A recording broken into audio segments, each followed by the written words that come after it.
the perfectly proportioned young boy's physique, the ability to know what to do with a soccer ball when it came to him.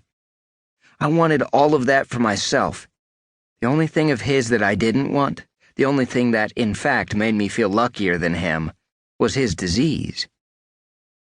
Sadly, it was the only thing of his I would ultimately get. So, to sum up, a disease that prevents you from picking through a Whitman sampler to make yourself feel better for not having any male friends, that prohibits you from accepting with a smile that lollipop offered by the bank teller at the drive-thru, that completely upends your tradition of day after Halloween discount candy shopping, that forces you to jab yourself day in and day out with syringes and finger prickers, and that can just happen randomly without any warning. Yeah, I thought, that'll probably happen to me one day. The type 1 diabetes gene is a mysterious beast. It appears out of the blue and gives few, if any, indications that it is indeed living in your body and getting set to ruin your young life. It lived in 3 of my mother's uncles and then leapfrogged completely over her generation and avoided every single other sibling and cousin before landing squarely on me. In the summer of 1988, 7 years after meeting David, my pessimistic prognostication would come true. In July of that year, I would be taken to a hospital in Baltimore, Maryland, with the highest blood sugar level they had ever recorded, and would, after a lengthy midnight stay in the emergency room lobby, ultimately be diagnosed with type 1 diabetes and blasted with a boatload of insulin. I would be taken to a room in the middle of the night and, as I lay scared to death in the tightly made bed, given a diet Shasta. I have always had a sweet tooth, the biggest one in my family. My skinny frame absolutely belied the number of sweets I knew I could put away, if ever given the chance.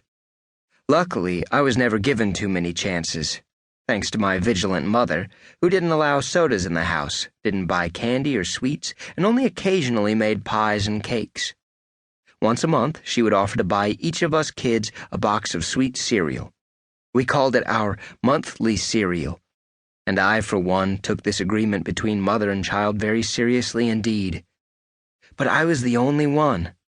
My 2 older brothers and my sister enjoyed their boxes of peanut butter crunch and Boo Berry and Honey Smacks, sure. But they didn't desire them like I did. They didn't hop out of bed on Saturday mornings with visions of crunch berries dancing in their heads. They really could take it or leave it.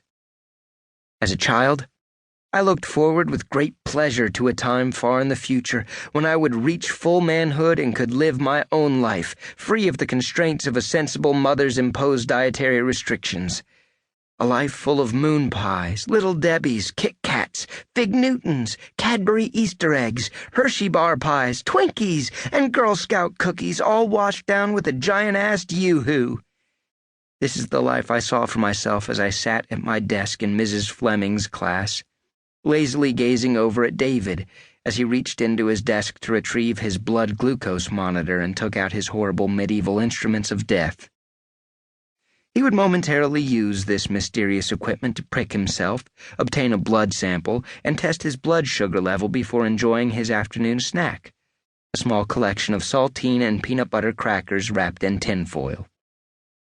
Wow, I probably thought. That is a snack simply begging to be dipped in chocolate. When accompanying my mother to the grocery store, I could easily spend a half hour in the candy aisle, noting to myself all of the Hershey products I would stock my cupboards with, not to mention the punch bowls full of fun-sized malted milk balls and sugar-coated gumdrops I would have laying around and available for instant gratification in every room, once I was grown up and master of my own destiny and snacks.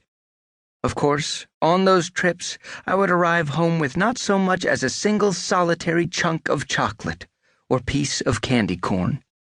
But oh, the things I could convince myself I was eating.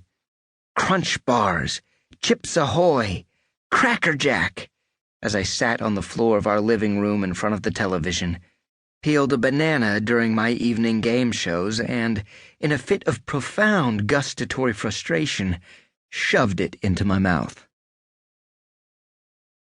The urge